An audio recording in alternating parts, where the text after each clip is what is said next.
Sydney is the most tolled city on Earth. Well, citation needed. There's actually no proof of this, but it's something that's being said. And I think it expresses the general sentiment that we all agree that Sydney has too many tolls. Before the New South Wales state election, the YouTube channel Building Beautifully did a fantastic analysis of Sydney's toll problem. Before watching this video, I would recommend you watch that video in full, but essentially Sydney's toll problem can be boiled down to three main issues. Welcome to Footpaths and Corner Stores. My real full name is definitely Chris Topher. Make sure to subscribe for $1 of toll relief.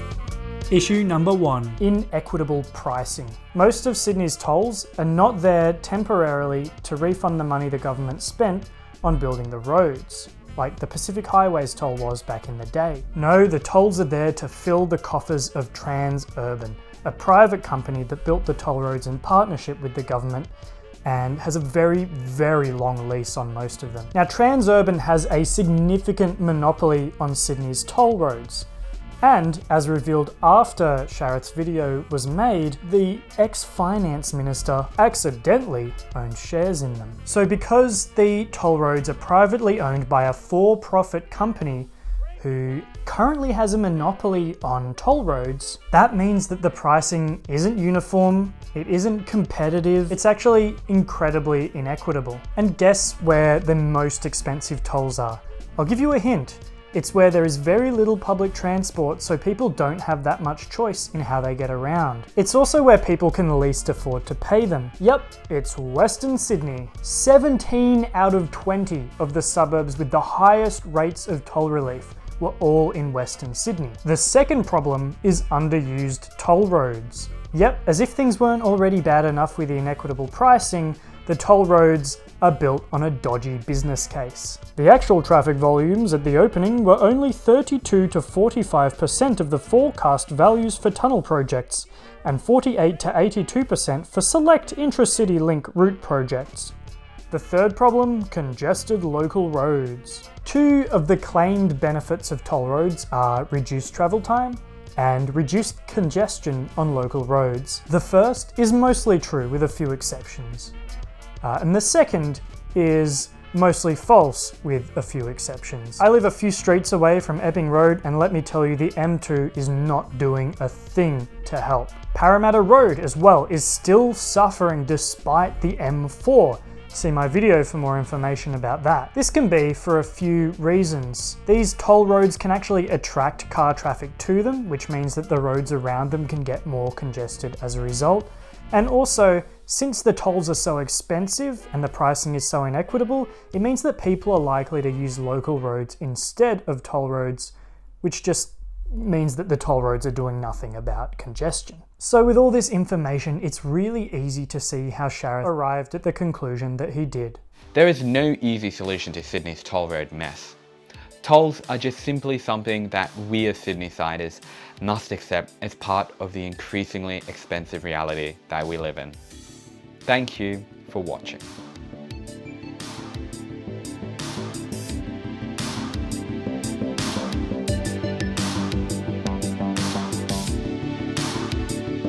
Luckily, some things are going to be done about this after the election. Now look, even with Labor's win, the toll trouble isn't going to be solved.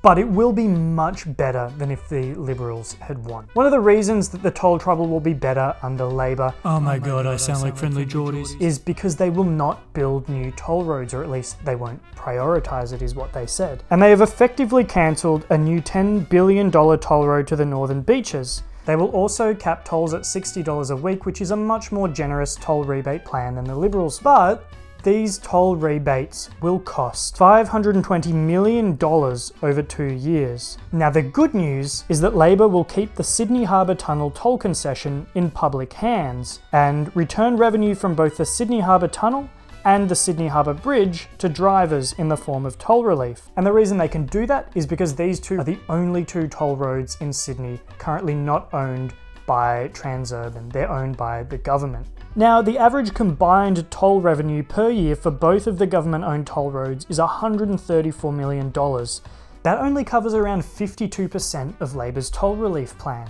The rest will come from the taxes of people who may not even live in Sydney, and if they do, may not even drive. But luckily, there is a better solution, one that just isn't being talked about at the moment.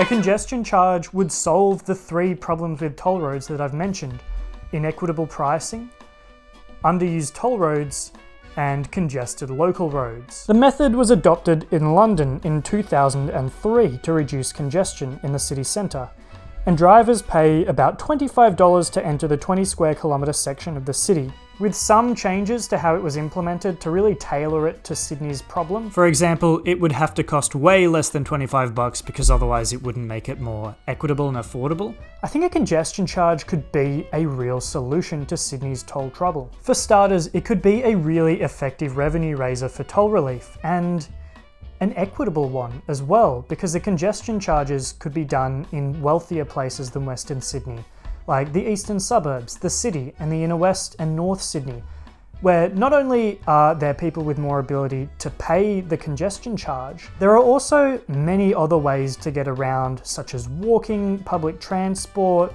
cycling and micromobility, in a way that just doesn't exist in most parts of Western Sydney. Then people who live out west and have to use toll roads like the M7, where there is absolutely no equivalent public transport trip, would not have to pay as much for their lack of choice.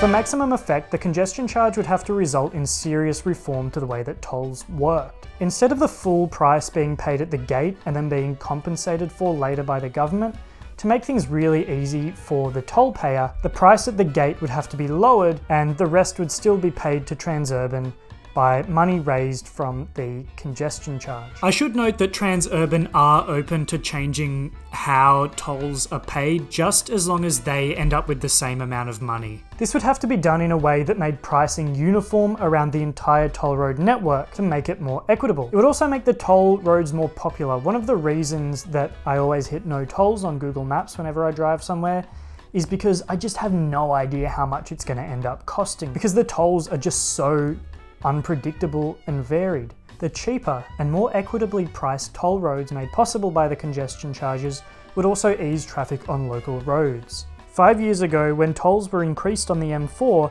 traffic became significantly heavier on Parramatta Road, one of Sydney's most congested roadways, due to motorists using it to avoid the first day of tolls on a widened stretch of Sydney's M4 motorway.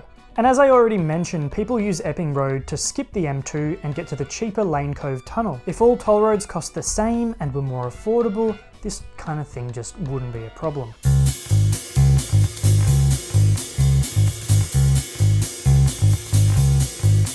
A congestion charge on local roads would not only help finance the carrot of cheaper toll roads, but it would also serve as a stick to solve congestion on local roads. With more people using tolled motorways instead of charged local roads, the local roads would become less congested. For proof, let's look at what happened in London. In 2006, Transport for London reported that the charge reduced traffic by 15%, and congestion, that is the extra time a trip would take because of traffic, by 30%. Traffic volumes in the charging zone are now nearly a quarter lower than a decade ago. So the charge meant that those who really did have to drive through these previously congested roads had to deal with way less congestion. The congestion charge was also a powerful tool for equity. Unlike with Sydney's toll roads now, under London's congestion charge, residents received a 90% discount and registered disabled people could travel for free.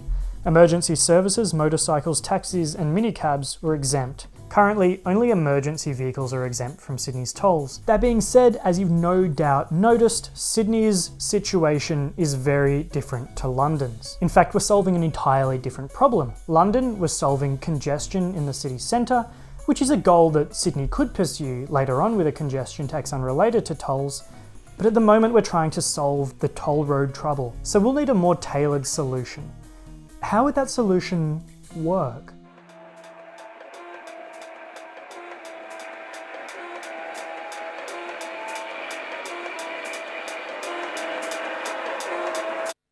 The aim of Sydney's congestion charge would be to move traffic from congested local roads onto motorways by making the toll system more equitable. Therefore, it would have to be roads that would have the charge on them rather than a blanket area like in London. We could still keep the equity aspects of London's congestion charge though. In fact, I think that's a really, really important part of it. Residents could also receive a discount in Sydney's congestion charges. Perhaps it could be free for people who live or work on the charged road, 90% discount for people who live within 500 metres, 80% for people who live within 1 kilometre, and so on and so on.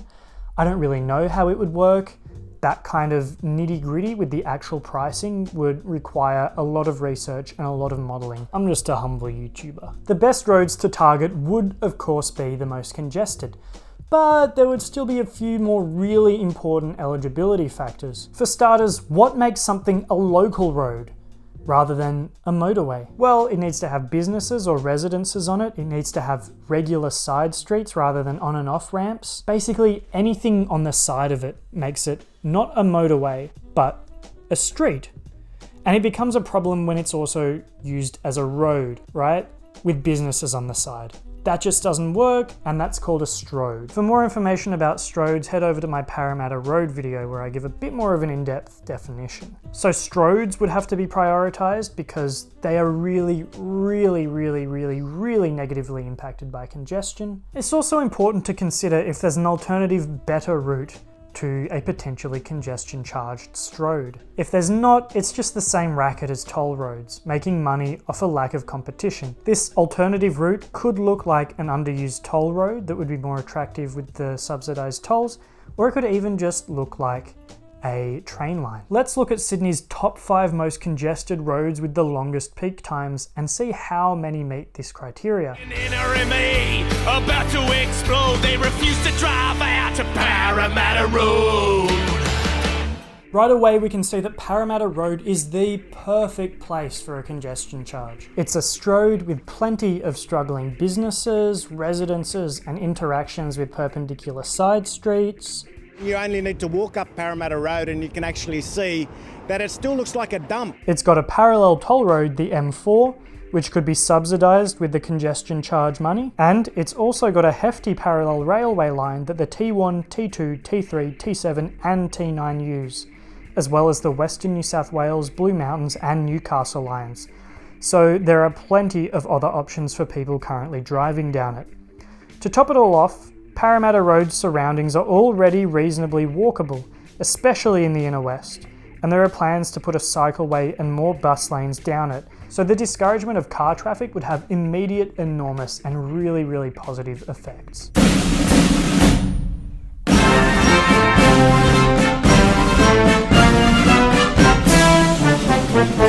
Military Road is another stroad. It's also home to some great places like the Hayden Orpheum Picture Palace, a gorgeous old Art Deco cinema. Military Road could be a genuinely fantastic place to hang out if there was less congestion. It's not quite the slam dunk that Parramatta Road was though. It doesn't have a parallel toll road. In fact, it leads to a toll road. The Military Road E-Ramp, which at $1.71 is the cheapest toll in Sydney. Is this an opportunity for some more equitable pricing, I smell? I mean, this road is in Neutral Bay, and it serves suburbs like Mossman and Manly, which are far richer than suburbs like Blacktown and Marsden Park, where people have to cough up over $8 for the M7.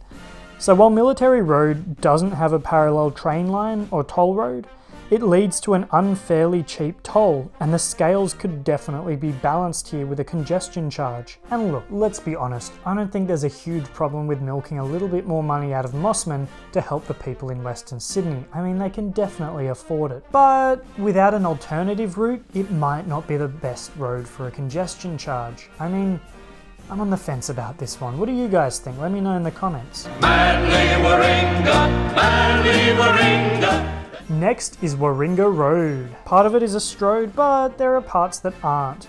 A lot of the stroad sections though are home not to businesses like the previous few roads, but, well, homes. I'm sure the residents of Warringah Road would love to have the benefits of decreased congestion outside their houses, as well as, of course, the hefty discounts or free pass for the congestion charge. This is another one I'm kind of on the fence with. I mean, there's no parallel public transport or toll route But at the same time, this road services a pretty rich area, and the people who live and work on it would get so many benefits from less congestion. I got the Pacific Highway blues. Don't you travel down that road unless you want to die. The Pacific Highway is another major stroad, home to Gordon's Public Library. Having a library on a busy, dangerous road like this just seems like a sad waste, since most kids would have to get a lift from their parents to get there. Parts of the Pacific Highway are also paralleled by the T9, specifically the most congested part of the highway around Gordon. It's also suspiciously well connected to the northern beaches too, but it's not quite connected enough that I can blame the northern beaches for all of the congestion, as much as I'd like to. There was movement at the station, for the word had passed around that the colt from Old Regret had got away. Finally, there's Horsley Drive. Sorry, the Horsley Drive. It's a little less stroady than other roads we've looked at today, but it definitely has its fair share of businesses, homes and schools that are negatively impacted by all its congestion. This road doesn't have a parallel toll road, but it does lead to one. It doesn't have any parallel train lines. Finally, I thought I'd throw in an honourable mention that I'm particularly familiar with. I've recently moved to Epping, and I now live a few streets away from Epping Road. Yes, that Epping Road, the one made famous by Greg Smith MP with his smash hit Give us back our Epping Road.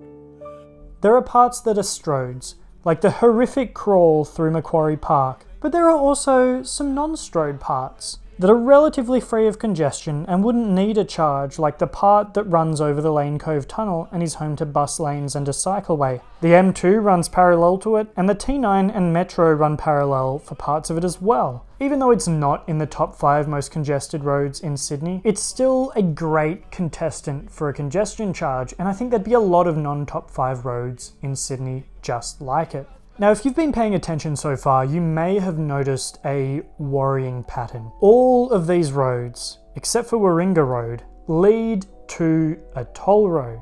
I'm starting to think that these fancy schmancy toll roads don't necessarily relieve traffic, but instead induce it for the profits of Transurban's shareholders. Now, this means that by effectively stopping the construction of toll roads, Labor has actually taken the most important step to ending Transurban's toll reign. But far more still needs to be done. If you've been paying even more attention, you may have noticed an even more worrying pattern. 3 out of 5 of these roads serve the northern beaches, and those are the ones with no public transport alternatives. Now look, this wouldn't be a Chris Topher video if I didn't recommend a bit of cheeky public transport. For the benefit of the rest of Sydney, and for their own good, we really have to build that Northern Beaches metro that is occasionally mentioned, even if a few loud, NIMBY voices whinge about transit-oriented development and poor people using the metro to come bother them. Sydney's West also needs better public transport so that people living in Western Sydney have more options besides just driving. The Western Sydney Airport Metro would have helped, but unfortunately it looks like Labor will scrap that one. And on top of that, we also need to provide better allocation of space on the currently congested local roads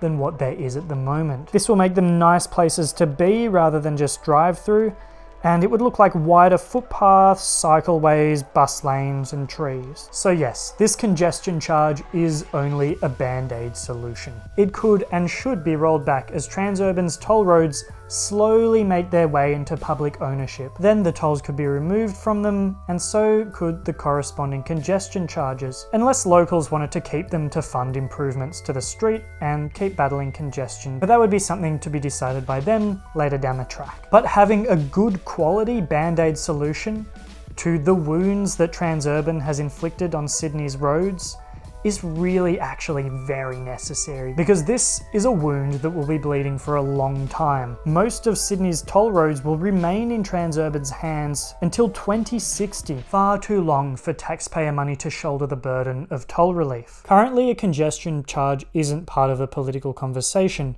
but toll roads are a hot topic at the moment, and if enough people email their representatives, maybe it could be. We can't keep subsidising Transurban's profits and building car-centric infrastructure at the expense of the taxpayer, neighbourhoods and the environment. We need a fair and equitable transport system that means that people who have to drive can do so without being stuck in traffic and being sent bankrupt, and also one that delivers the benefits that toll roads claim to deliver: faster trip times and less congestion on local roads. The evidence from successful solutions such as London's shows that this kind of thing can be done.